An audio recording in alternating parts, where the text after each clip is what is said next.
Hello, welcome back. I hope you're doing very well. So, unless you've been living under a rock for the last few months, you will know that it is the 35th anniversary of MPC, and Akai have been celebrating or marking that occasion by releasing some new devices. The first one that came out was the MPC XSE, the special edition, the big boy. And then just last week, I think it was, we had the MPC One Plus as well.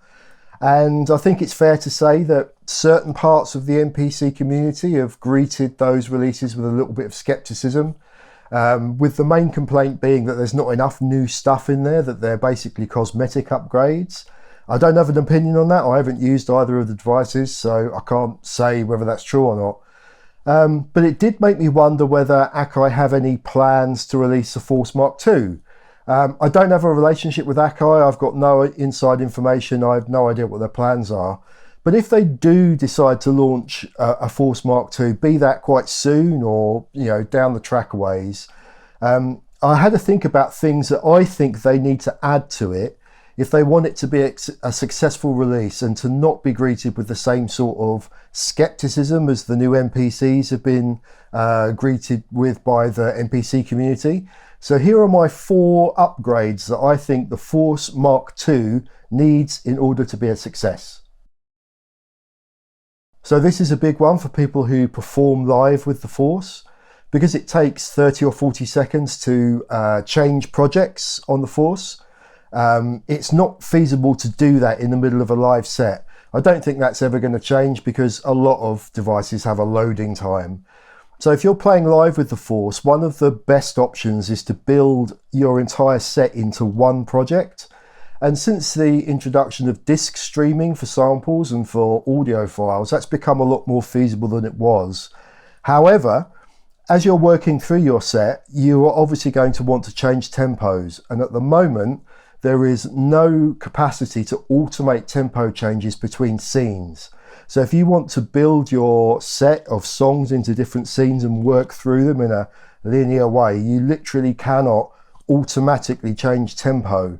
You have to figure out some way of doing it, either doing it manually in between songs or switching to a second device, something like that. So it's clunky. And for a device like the Force, which is brilliant for performance in and of itself, it's a real kind of drawback or a real limitation for playing longer sets. So my first improvement or upgrade Force Mark 2 needs is tempo automation for scenes. This is another big one for live performers. At the moment, Force has a limit of 8 plug-in synth tracks. I think that's reasonable because they obviously need to balance CPU and RAM usage, that kind of thing. But if you're playing a 45-minute hour-long set, you're probably going to need more than 8 synth sounds.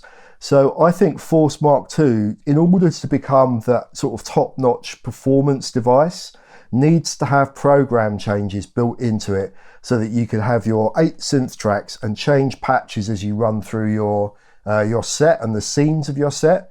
At the moment, that's not technically possible. There is a hack where you can send MIDI out and in again, but it's a bit clunky.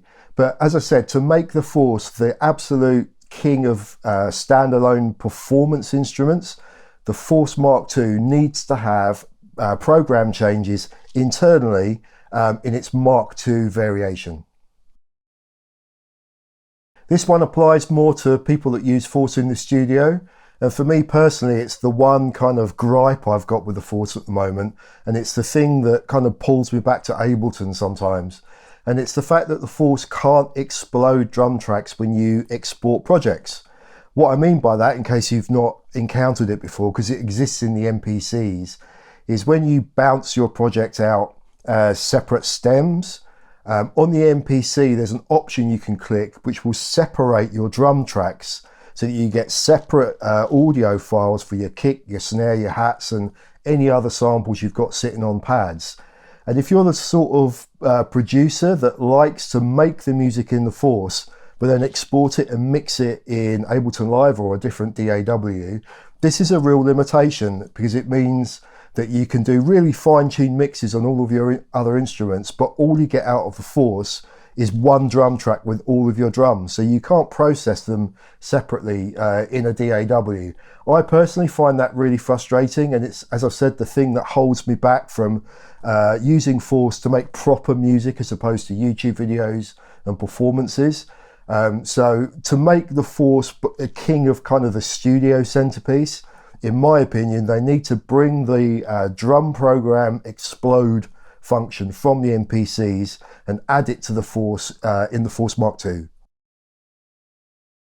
Number 4, pop-up screen. Obviously, it's a mystery to me why Akai didn't give the Force a pop-up screen like the MPCX.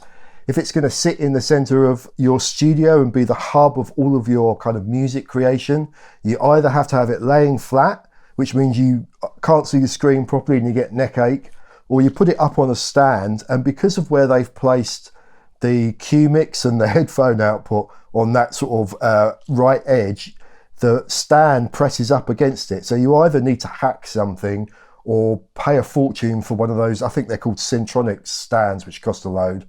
Or, you know, it's a clunky kind of arrangement.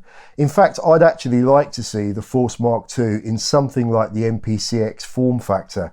So a bit bigger, with a pop-up screen with 16 Q links instead of 8, and perhaps a row down the bottom of full-size drum pads in addition to the matrix of 16 pads.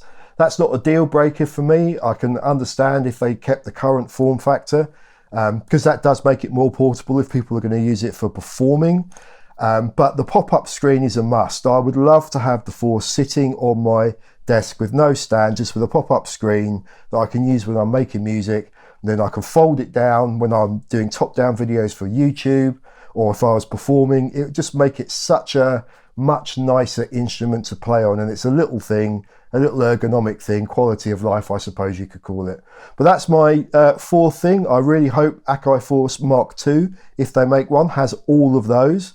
I would imagine if anyone watches this video, there'll be comments from people saying there are things I've missed, and I'm sure there are. But for me, if Akai came out with a Force MK2 in 2 months, 2 years, whenever it might be, and it had everything the Force can do now, in addition to those 4 things, I'd be happy and I'd buy it without thought, basically.